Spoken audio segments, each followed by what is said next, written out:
Você está viajando por outra dimensão, um lugar não apenas da visão e do som, mas também da mente.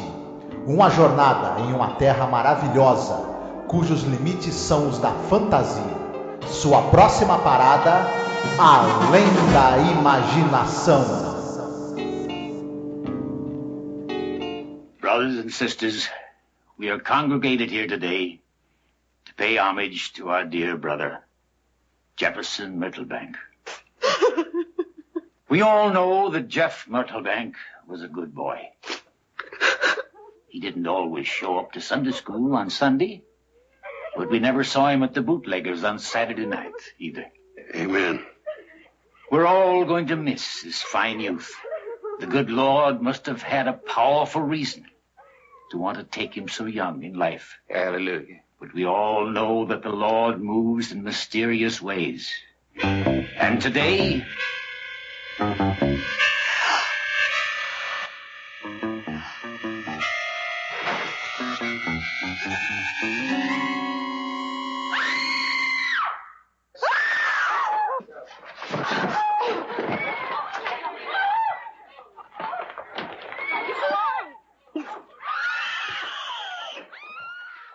Olá, ouvinte, seja bem-vindo a mais um programa sobre a série clássica Além da Imaginação. Eu sou a Angélica. E eu sou o Marcos.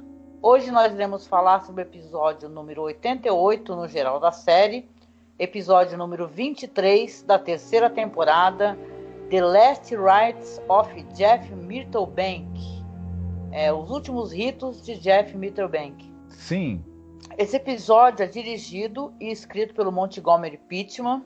É o último episódio, na verdade, do Montgomery Pittman na série. E é um episódio que ele vai tratar sobre a questão de você sentir medo do desconhecido, né? E também aquela fofoca básica do interior, né? Uhum. O Pittman, na verdade, você acha que era o último episódio que ele iria fazer na vida, né? Porque 4 meses depois desse episódio ir ao ar, ele faleceu de câncer. Na garganta, se eu não me engano, né? Isso. Sofreu uma cirurgia, só que acabou não resolvendo e tinha se espalhado e, infelizmente, faleceu. Uhum. A gente já falou dele em outros episódios, mas é interessante relembrar rapidinho. Ele era uma figura muito curiosa dentro desse mundo da televisão e do audiovisual, porque ele é um cara que começou como ator, ele tentou ser roteirista e escritor de ficção também, e depois de um certo tempo em que ele tinha ingressado na TV como roteirista, ele começou também a dirigir, muito logo também, né, que ele estava lá introduzido na indústria, e era um dos raros casos do cara que ele escrevia e dirigia o próprio material, e isso é um caso também único dentro de Além da Imaginação, né, diga-se de passagem. Sim, ele, como muitos roteiristas, né, ele não gostava nem um pouquinho das alterações que solicitavam o tempo todo nos roteiros, né, ele tinha esse preciosismo, né, os atores, nos episódios que ele dirigia e roteirizava, ele costumava selecionar um pessoal também escolhido a dedo, sabe? Nesse episódio tem muita questão do sotaque sulista, né? Então você Sim. vai ter atores e atrizes que têm um sotaque muito bem feito, assim, até que inclusive alguns nasceram nas regiões mesmo, né?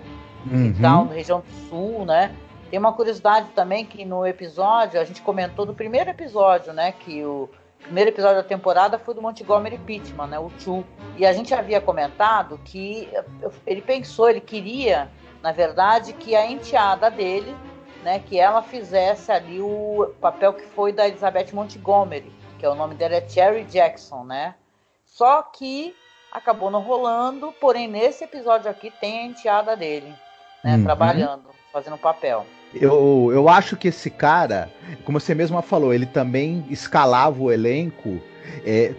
Provavelmente você tinha uma agenda de gravação muito apertada e sujeita a atrasos e etc.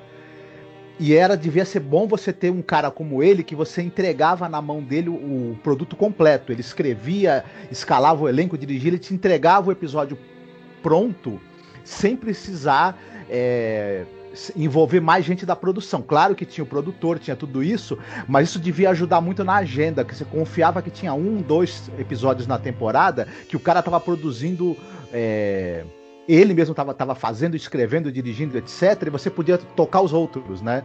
Com uma produção mais coletiva. Isso devia ser interessante. Sobre a enteada dele, a gente fala quando a gente for falar do elenco. Certo. Tem uma curiosidade também referente ao Montgomery Pittman, que eu acho que a gente não comentou nas outras ocasiões que a gente falou dele, dos episódios que ele dirigiu. Claro, são coisas que eu arrumei de uma fonte muito interessante, que é do The Twilight Zone Vortex. E ele levantou o passado do Montgomery Pittman, que é um passado assim que é muito...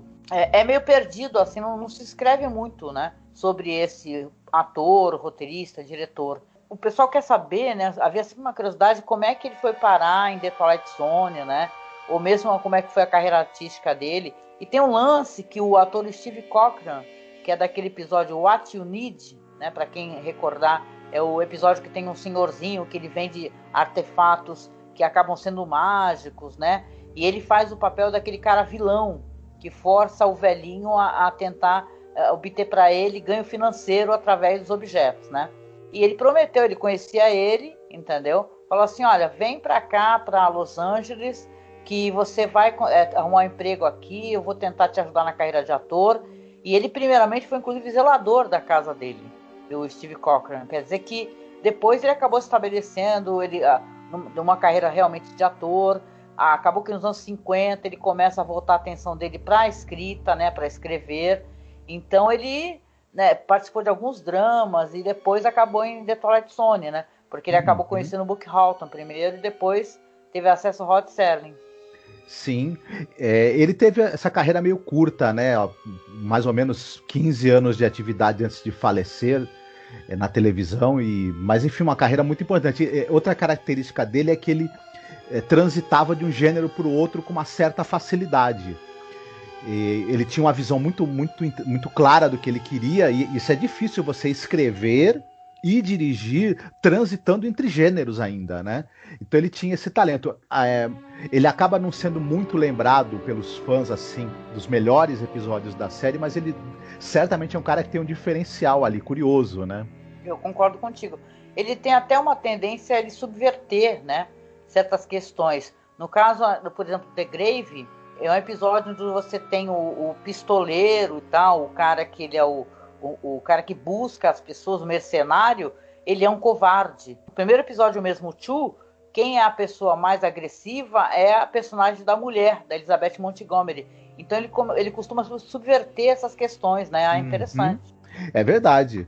Isso me chamou a atenção também. Pois é. E aí, vamos falar um pouquinho sobre o elenco? A gente tem o ator, o James Best, que ele vai fazer o Jeff Myrtlebank, que é o cara que morreu, mas vai acontecer uma certa coisa com ele muito curiosa nesse episódio. O James Best, ele era um cara que ele tinha um forte sotaque sulista, né? Um cara de um porte físico, um cara bonitão, e por conta disso ele era escalado muito para faroestes, tanto alguns papéis no cinema e muitos papéis em séries de faroeste e policial na televisão. Ele é mais lembrado, muito provavelmente, porque ele foi o xerife Roscoe Coltrane na série Os Gatões, The Dukes of Hazzard, né? E então ele passou na televisão essa série, uma série que era muito popular na época, teve várias temporadas, foi de 79 a 85, e esse acho que é o papel que ele é mais lembrado, né? Eu gostei muito desse ator no episódio. Ele realmente passa uma impressão de uma leveza, de uma liberdade, né? Ele usa umas expressões estranhas e engraçadas, né? Eu poderia comer uma pele toda de urso, né? Eu falei, nossa, o que é isso? Pois é, né? Agora, outra curiosidade, o Edgar Buchanan, que é o cara que faz o médico, ele era realmente cirurgião dentista, né? Começou a carreira como cirurgião dentista e depois foi, né? Ele já atuava desde de criancinha, mas aí ele acabou, para ganhar a vida, foi ser cirurgião dentista, mas depois voltou para atuação e trabalhou nos teatros televisionados bastante. Teve uma carreira assim muito profícua na televisão, fez séries de todos os tipos. Inclusive, ele chegou a fazer papel na série do Danny Thomas, que é a série que a gente vai citar quando a gente for falar aqui da atriz, da Sherry Jackson. Enfim, ele ia da comédia pro western, pro policial. Tinha uma carreira assim com bastante variedade também, mas muitas séries de western, na verdade, ele acabou fazendo, até que esse pessoal que era do sul e tinha esse sotaque muito pronunciado, esse tipo do sul, acabava ganhando muito convite para séries de western, né? Ah, sim, com certeza. A Sherry Jackson, que você já citou, que ela era enteada, né, do Montgomery Pittman, ela era uma atriz que ela começou a atuar desde bem pequena, criança. Ela foi atriz mirim em vários filmes e séries. Inclusive, ela participou de muitas, centenas, mais de 100 episódios do The Danny Thomas Show. Era um show dos anos 50, uma série, que esse cara ele era um cantor de nightclub. Só que ele era um cara que tinha família. Então, a série mostra essa coisa do mundo ali da vida noturna, dos clubes. Ao mesmo tempo, ele tenta equilibrar a vida dele na família. Ele é um cara separado, ele tem 3 filhos, se eu não me engano, 2 ou 3 filhos do primeiro casamento, e é casado com uma mulher que tem mais um filho.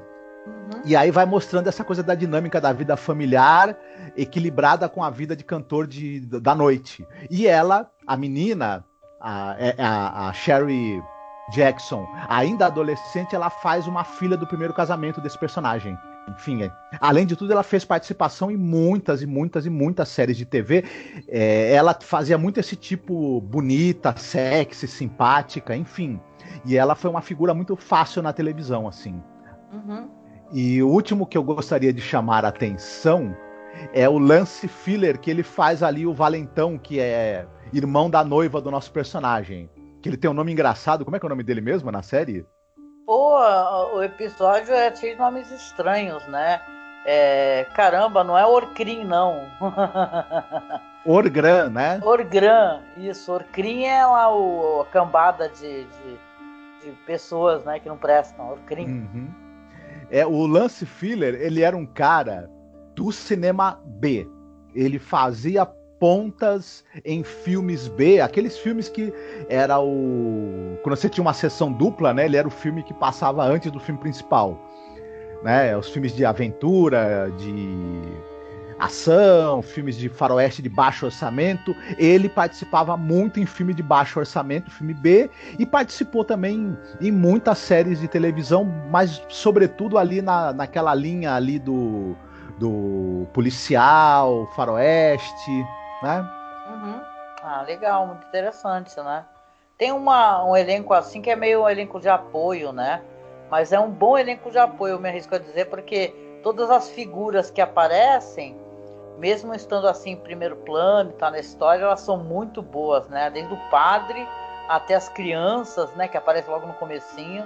É tudo muito bem interessante. Episódio muito bem dirigido, direção de atores, né? Uhum. Pois é, como eu disse, o Pittman ele teve essa vantagem, né?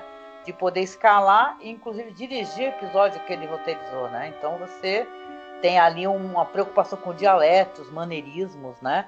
Então são muito autênticos e muito elogiados, né? Sim, e eu acho que a gente não falou da sinopse ainda, e talvez vá faltar a sinopse para o que eu vou falar, mas ele dirige realmente bem os atores, ele acha o tom certo, e quando tem aquele tom de desconfiança, de maledicência que vai aparecer, eu acho que a direção dele é muito precisa nesses momentos. Uhum. Sim, com toda certeza. E aí, vamos para a sinopse? Hoje é a sua vez, né? Muito bem.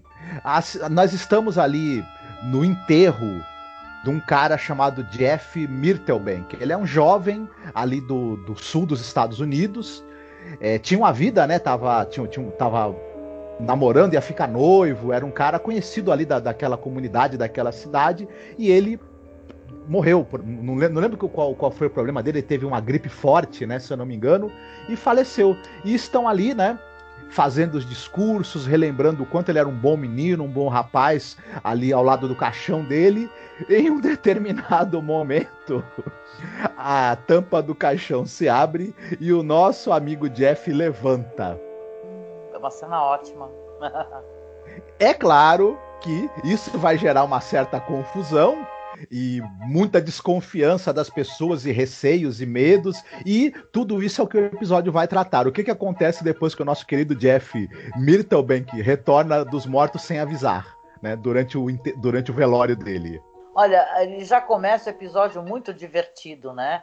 Ele já mostra que veio, porque você tem os meninos olhando, por algum motivo não estão na igreja, né? Olhando de fora, falando, olha ali pra dentro que tem uma pessoa dentro de um caixão. Aí o menino, como assim? Que caixa? Aí o outro, seu burro, caixão, né? Aí você tem o padre todo solene, né? Fazendo...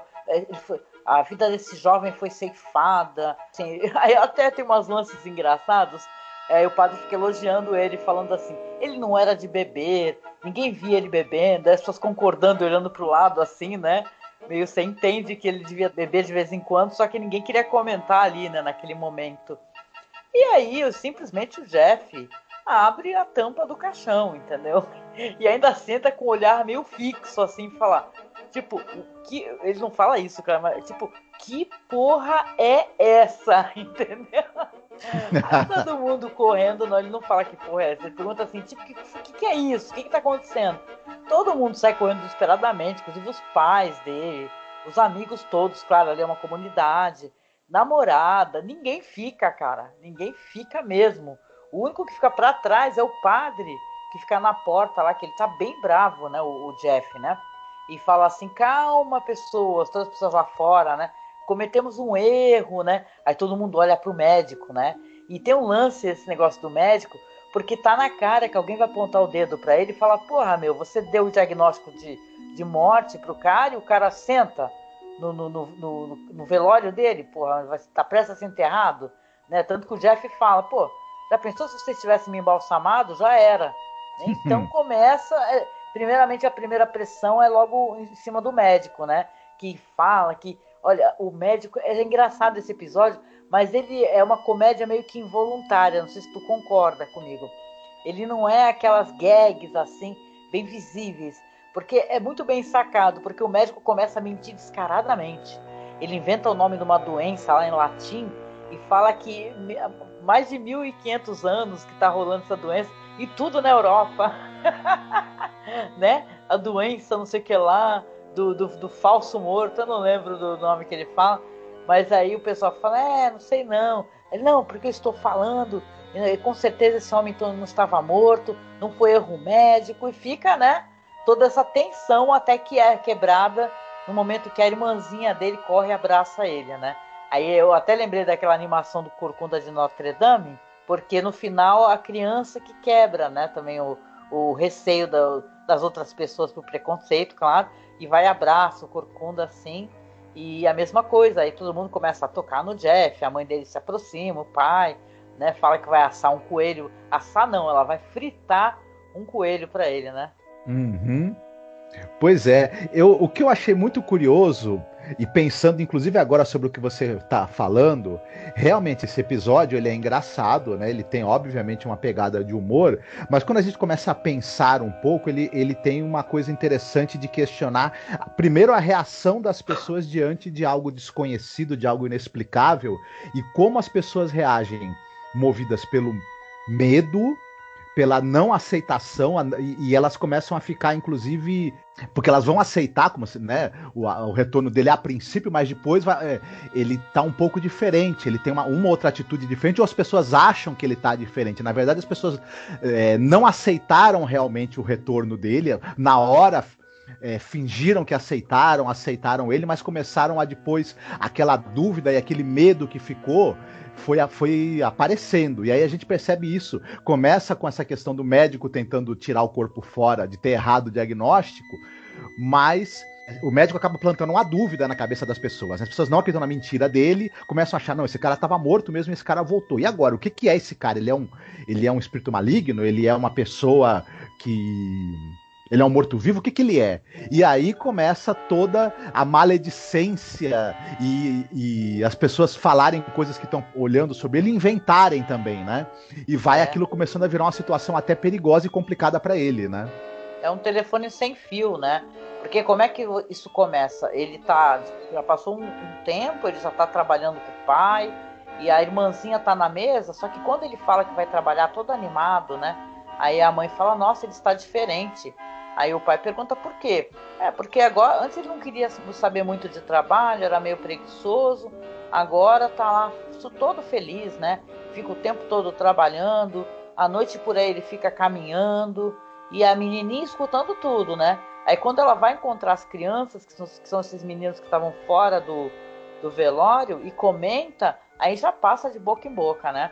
Os camponeses acham que ele está possuído por um rente, acho que a pronúncia é rente mesmo, que na verdade é uma espécie de fantasma ou demônio, né? Porque aí, como você falou, começa diz que me diz, o médico vai no bar, os homens estão todos já comentando, já está espalhando pela cidade, um já começa a falar que ele adora andar com o machado por aí, começa a inventar loucamente, né? E o negócio perde o controle até que ele resolve, né, visitar a namorada dele, a Comfort.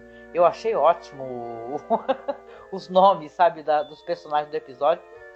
Ele vai visitar a Comfort, só que ela tá morrendo de medo dele, e tá o irmão dela, inclusive, falando, dispensa esse cara. A mãe falando, fala com ele, dispensa ele. Só que ela fala, não, eu que vou decidir. E aí, quando ela abre a porta, ele tá com um buquê de rosas na mão, porém as rosas estão todas mortas, né? Aí a Comfort fica com medo, na verdade, de que ele a toque. Ele até tenta beijá-la e tudo, só que ela fica tremendo do medo.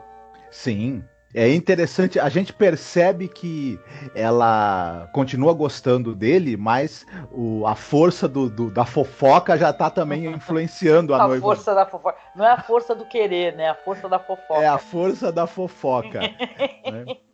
De certa forma, se a gente for pensar, é até compreensível, porque é o seguinte, é uma cidade do interior, as pessoas, evidentemente, com pouca cultura, possivelmente muito religiosas, enfim, e estão diante de um fato inusitado.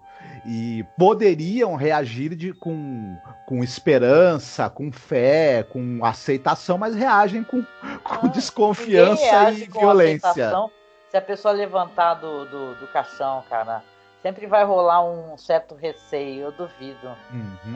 Parece que para as pessoas a gente só tá bom enquanto vivo, né? Se ficar morto e voltar, ferrou, né? Uhum. É um sentimento muito humano, né? Esse medo do desconhecido, né? Por isso que eles começam a inventar isso, falar que ele, na verdade, pode não ser mais o Jeff, é um demônio que possui o corpo. Então é uma situação. E a noiva dele é uma figura, né? Porque tem uma hora que ela fala que ela é mesmo influenciada pelo que os outros dizem. Ela fala na cara dura. Eu te amo, mas eu sou muito influenciada pelo que os outros dizem, entendeu? Então não sei não se eu posso ficar contigo. É uma coisa meio complicada, porque ela é mostrada como um personagem amável, mas ao mesmo tempo não muito inteligente, né? Mas de certa maneira parece simplória, né?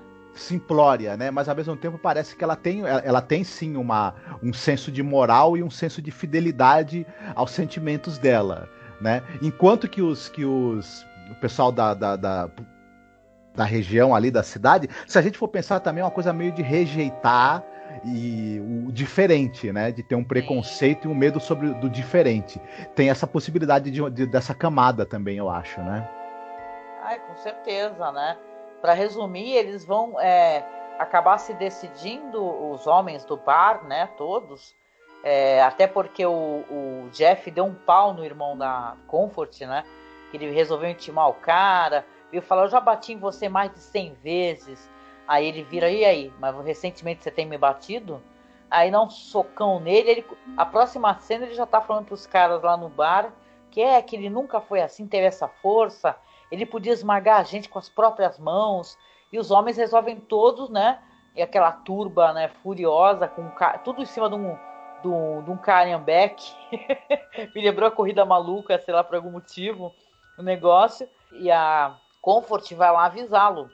Vai falar assim, é o seguinte, eu vi que os homens estão todos vindo aqui para te atacar, e é isso, né? Pelo menos saia da cidade, se proteja. Aí ele pergunta pra ela, você quer casar comigo? Só que você vai ter que me responder, entendeu? Porque dependendo do que ela responder, ele vai saber o que vai fazer, né? Aí, nesse meio tempo, os caras vão chegar e vão falar assim, o Jeff, você não é mais você mesmo, a gente não quer mais você aqui na cidade. Aí ele fala assim, olha, eu só vou decidir o que eu vou fazer assim que a Comfort me responder, né, que ele pediu ela em casamento. Aí ela fala, olha, eu vou ficar do lado dele, eu vou ficar com ele, e eu vou ficar com você, né, eu confio em você. Aí ele fala, venha pra trás de mim. Aí quando ela vai pra trás dele, é outra cena que ela é engraçada de maneira involuntária também. Porque aí ele começa a falar assim, olha, eu posso esquecer tudo que vocês fizeram comigo até agora, então eu fingi que nada aconteceu. Porém, se vocês começarem a me perseguir, ou alguém que eu ame, ou a minha família, eu com certeza vou fazer os poços de vocês secarem, eu vou fazer cair chuva, vou fazer a colheita, sabe, ficar destruída, queimar o galpão. Ele faz um monte de ameaça, e conforme ele vai ameaçando, a atriz que tá atrás dele, ela regala um olho maravilhoso, né, enquanto ele tá falando esse monte de ameaças, né? E aí ele fala, ó, é o seguinte, a Comfort aceitou ser a minha esposa, eu nasci e cresci nessa cidade e vou continuar morando aqui com ela. E os caras automaticamente já mudam de tom, né, Marcos? Sim, eu achei interessante isso, quando ele resolve confrontar os caras, só que ele é inteligente, né? Ele, em vez de tentar trazer o pessoal pra razão, ele fala, já que eles estão agindo de uma maneira medrosa, ignorante, supersticiosa, eu vou aproveitar a superstição deles e vou usá-la como um escudo, né? Pra eles não me atacarem. E eu achei interessante o fato dele apostar. Eu achei, isso tem um humor até meio até cáustico, né? Ele aposta na ignorância e na superstição e na covardia das pessoas e ganha, né? Porque essa história podia ir para outro lado, né? Ele fazia essas ameaças todas e os caras, sei lá, tentar arrumar mais gente, armas e sabe lá mais o que, né? Uhum. Ele apostou e, claro, a gente sabe então que no final da história os caras vão começar a mudar o tom, falar, ai, beleza, então, poxa, quando for o casório me avisa que eu quero ir lá fazer um piquenique, poxa, vocês são muito bem-vindos. Eles mudam o tom automaticamente, eles se acovardam automaticamente. Uhum. E o interessante no episódio, no final dele, é que vai deixar uma ponta se o cara realmente é o cara ou um demônio. Isso é interessante, de uma maneira muito leve, porque a Comfort pergunta pra ele, fala, ô Jeff, é isso aí que você tava ameaçando aí, você não podia fazer, né? Aí ele falou, claro que não, Comfort, imagina. Só que ele fala isso acendendo um charuto, né? E ele não acendeu, não tinha isqueiro, não tinha fósforo, não tinha nada. Ele simplesmente pegou o fósforo aceso assim, né? Esse corte é um corte muito rápido, né? E ele acendeu, ela fala, pô, mas eu não vi você com caixa de fósforo, nada. Como é que tu tá acendendo esse charuto, aliás, esse cachimbo, né? E aí deixa meio aberto se o cara é um demônio mesmo, de repente. Ele vai embora abraçando ela, falando, que nada, deixa de imaginar coisas, isso sim. E termina o episódio. Eu achei o episódio leve, divertido. Sim, eu achei que essa coisa dele deixar em aberto, que realmente ele poderia ter alguma coisa de sobrenatural nele, eu achei bacana também. E eu acho que essa história que a gente contou, ela, se ela não fosse bem dirigida, ela poderia cair até no ridículo, talvez. Até porque você tem essa coisa dos personagens mudando de opinião, sendo influenciados muito rapidamente. Quando você tem um episódio curto, essas mudanças podem parecer bruscas demais. Mas eu acho que o diretor ele segura muito o andamento da história e o tom para fazer isso funcionar. Ele vai... Essa desconfiança e essa superstição das pessoas, ela é construída em diálogos muito bem colocados e com atuações muito boas. E aí isso acaba dando uma sustentação para essa história, uma sustentação bacana. Quando é para ser engraçada, ela é. Quando é pra gente perceber ali uma camada de crítica ao comportamento das pessoas, a camada tá ali presente.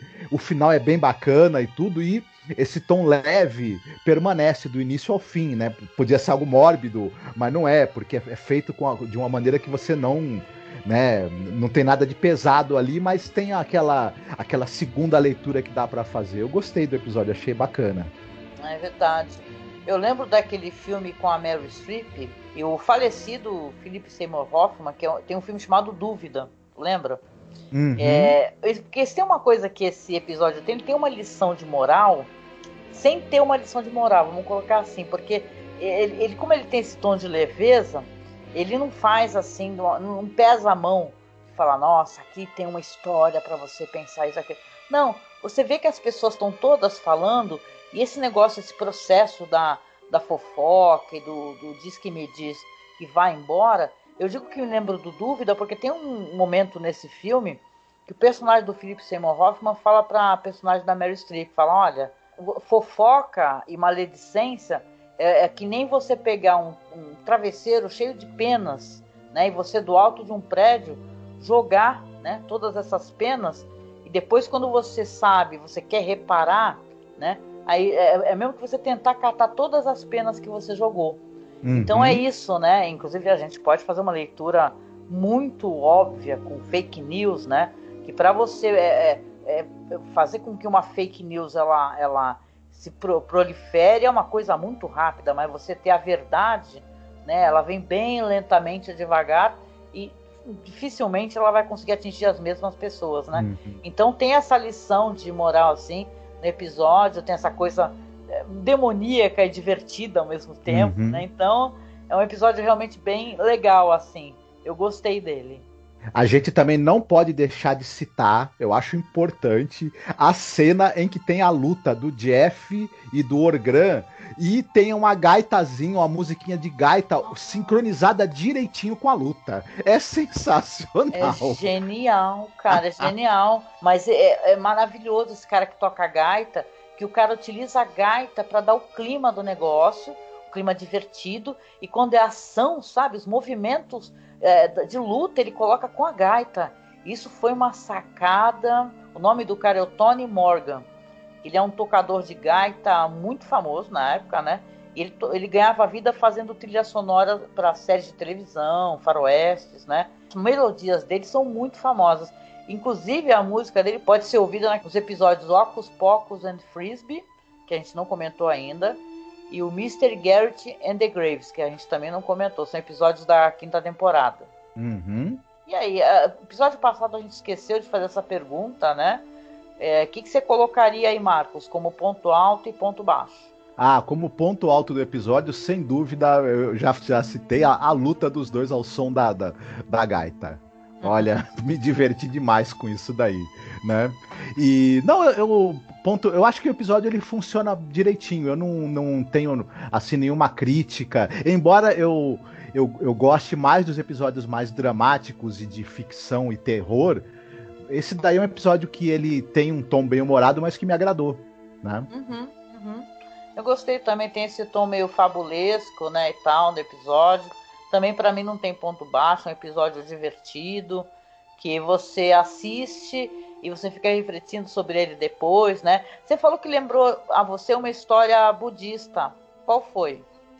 Me lembrou mesmo, porque essa coisa de você se modificar e passar a receber perseguição e rejeição das pessoas. É uma história mais ou menos bem simples e bem curta. Tinha um dragão atacando uma determinada região, ele matava as pessoas, destruía as plantações, e o Buda estava passando por aquela região e o pessoal fala para ele, olha, o mestre iluminado, tal, tem um dragão aí muito, muito malvado, causando muita destruição e morte por aqui. O Buda vai até a caverna do dragão, e o Buda era um cara com uma lábia muito boa, né? Era um cara que tinha aquela paz, aquela conversa dele que convencia todo mundo, e ele fala pro dragão, olha, você tem que prestar atenção na divindade que tem dentro de você, encontrar a paz, encontrar harmonia com as pessoas, para de destruir a plantação e devorar os camponeses aqui.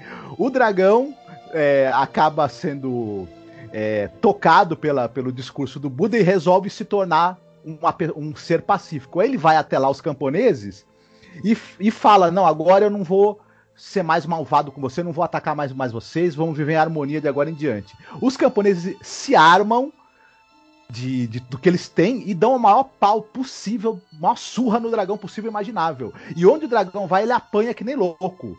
Aí um belo dia ele reencontra o Buda e fala assim, poxa, ô Siddhartha, eu fiz o que você mandou, agora eu virei saco de pancada daquele pessoal. Aí o Buda falou, olha, eu falei pra você parar de ser mal, eu não falei que é pra você contar pras pessoas que você tinha parado de ser mal.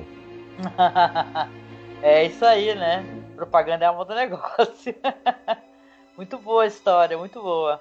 Pois é, e aí vamos lá naquele momento lá do podcast onde a gente recomenda filmes ou séries, algum material para ser um conteúdo a mais para quem vai assistir o episódio e gostaria de assistir algum material relevante dentro da mesma temática. O filme que eu tenho pra recomendar é um filme que todo mundo já viu, todo mundo já conhece, eu vou chover no molhado, mas ele tem a ver com o episódio porque ele trata da suposta relação de uma pessoa viva com alguém que voltou dos mortos, ou é um morto-vivo, que é o Noiva Cadáver, do Tim Burton, que é uma animação muito bonitinha, né? Linda. Então, quem ainda não assistiu e gosta do Tim Burton e não viu esse é da época em que o Tim Burton era bom, né? Ai, caramba, eu gosto muito dessa animação. Ela é muito bonita, né? Muito divertida e belíssima, né? Como as várias animações que o Tim Burton tem, né? Eu gosto bastante da Noiva Cadáver. Pois é, na minha recomendação, eu vou pegar uma comédia super galhofa, que eu fiz a revisão, cara, e, meu, é absurdo o negócio, sabe? A temática. É um filme de 93, chamado My Boyfriend's Back, que é tipo Meu Namorado Está de Volta. Então não sei como é que saiu o título aqui no Brasil, mas é um filme, uma comédia assim meio ácida. O título ele é inspirado numa canção de uma banda chamada The Angels, sabe? Que é uma banda, aqueles grupos femininos, sabe? Vocais. Seria um título que seria Johnny Zombie, né? Mas acabou sendo alterado. E tem, olha só que curiosidade, tem o Philip Seymour Hoffman, tem o Matthew McConaughey, Matthew Fox, e todos assim, começam de carreira, fazendo papéis, assim, não o Philip Seymour Hoffman, mas o Matthew McConaughey faz um papel totalmente genérico, sabe? Diz que tem até a Renée Zellweger, né? Só que diz que as cenas dela foram cenas cortadas, então você vai ter que procurar, talvez, se saiu a versão do diretor. Mas o lance é que é um rapaz, ele é apaixonado por uma menina chamada Miss McCloud, desde que eram crianças. E no último ano do ensino médio, ele resolve fingir um roubo, né, no trabalho dela. Ele está lá e ele finge, ele combina com o amigo dele, o Ed, né, que ele fingir que é um bandido, só que na hora H, o Ed, amigo dele, se atrasa. É bem aqueles clichês, né? O amigo dele se atrasa, entra um bandido mesmo e acaba atirando, no caso, e ele, para não acertar a Missy, ele se mete na frente e morre, né? O que acontece? É nisso que reside o absurdo deste filme, que ele é muito engraçado. Eu achei que porque ele vai tratar essa questão com uma normalidade sinistra, porque se esse episódio aqui ele tem esse negócio das pessoas não aceitarem que o cara morreu e tal, o Johnny tá morto mesmo, morto muito louco. Só que ele anda, fala, conversa e tudo. E ele volta, porque ele quer muito ir ao baile, ele tinha convidado ela para ir ao baile, parece que ela estava prestes a aceitar, né? Só que a Missy, além de ter um namorado, que é um cara meio agressivo chamado Buck, né? Tem esse negócio dele começar, ele voltar a ir para a escola, por exemplo.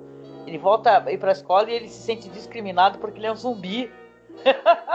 Então vai ter esse negócio do cara, ele vai no médico da cidade e aí ele acaba encaminhando ele para conversar com uma mulher chamada Maggie, que é viúva de um zumbi, entendeu? Aí tem um lance dele com a mina mais pra frente, que não vou dar spoiler, mas é bem bizarro, né? Porque uma hora ele vai dar uns amassos com a Missy e ela sem querer arranca a orelha dele. Então, cara, é uma comédia engraçada, assim, ela tem uma coisa, assim, olha que ela é de 93, né?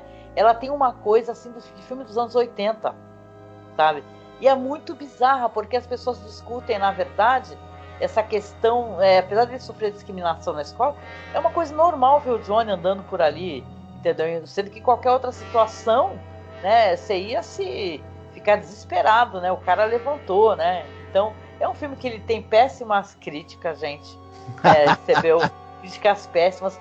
Mas sabe que eu assisti, achei divertido e despretensioso, né? Então, porra, se você vai comparar, vai que tem gente que gosta, eu não gostei muito daquele Meu Namorado é um Zumbi, baseado num livro e tal, que é uma espécie de Crepúsculo com zumbi, um Sim. negócio assim, entendeu?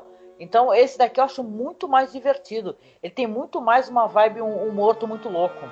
Entendeu? Então procurem, gente, se eu conseguir. Tinha no nosso canal no OkRu, mas eu acho que o OkRu derrubou esse filme. Mas esse filme não é difícil de encontrar, não, gente. Eu vou colocar aí o trailer ou o link para vocês darem uma olhadinha e vale muito a pena. Eu sei que me demorei um pouquinho na minha... aqui falando do filme, mas realmente vale a pena porque eu assisti e eu rachei com esse filme. Ele é bem doido mesmo. Opa! Tu lembra desse filme, não? Olha, não lembro. Passou pelo teu filtro, né? De repente. Eu acho ou melhor, que... não passou pelo seu filtro. Não assisti esse. Vou assistir pra ver. Gostei da sinopse que você fez, me interessou muito. Ah, legal, legal. E aí, hoje você escolheu alguma música aqui pra fechar o nosso podcast? Escolhi. É assim, muita gente, né, assistiu ao filme O que Nós Fazemos nas Sombras, What We Do in the Shadows, né? Aquele falso documentário sobre que os estudantes universitários estão fazendo sobre vampiros, que é uma comédia maravilhosa do Taika Waititi.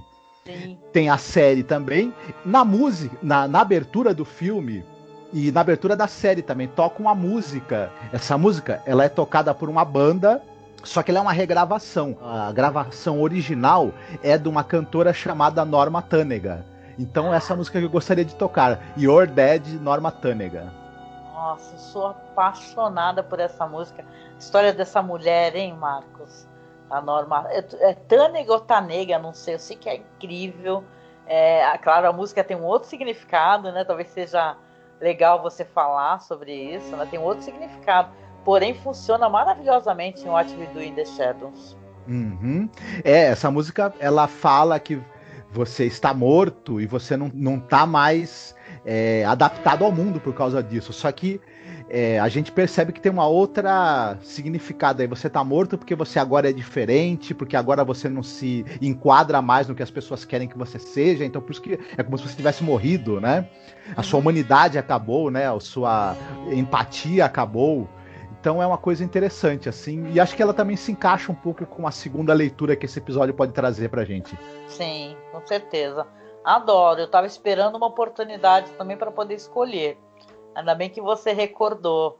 É muito legal, gente, por favor, pesquisem a Norma Tanega, ou Tanega, não sei, que ela tem uma história linda, sabe, e falecida, e ela era namorada de uma cantora famosa, né? Da Dusty Springfield, mas elas nunca puderam assumir a relação, né? É uma pena, né? Mas ela é fascinante, gente. Procurem no YouTube que vocês vão gostar bastante. E é isso, né, gente? Chegando no final aqui, a gente sempre agradece a sua companhia.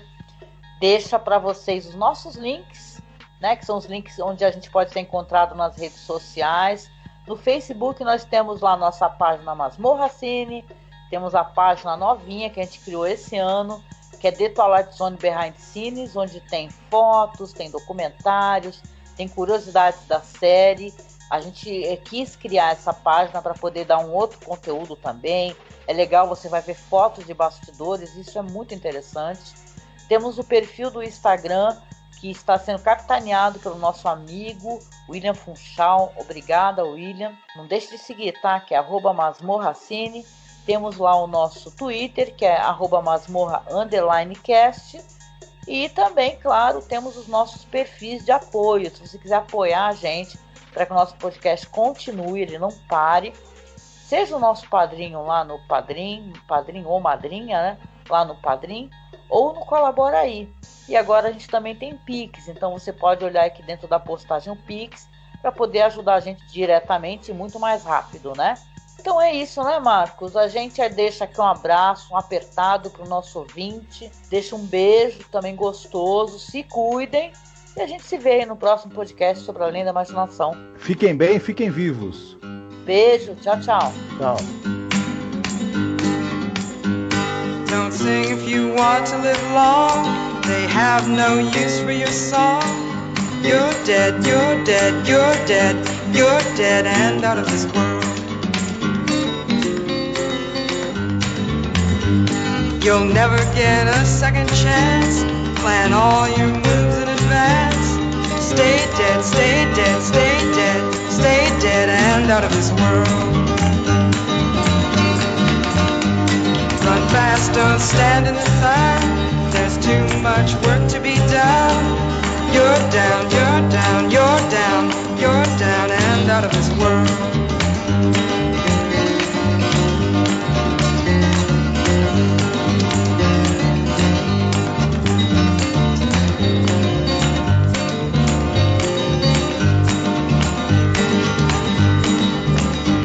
Don't ever talk with your eyes. Be sure that you compromise. You're dead, you're dead, you're dead, you're dead and out of this world. Hear the unloved weeping like rain. Guard your sleep from the sound of their pain.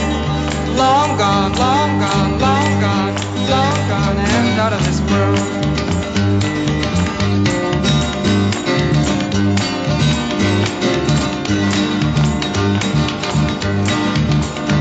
When you smile and it tears your face, it's time for the inhuman race.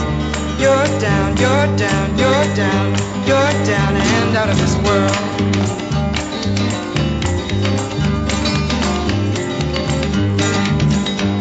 Now your hope and compassion is gone.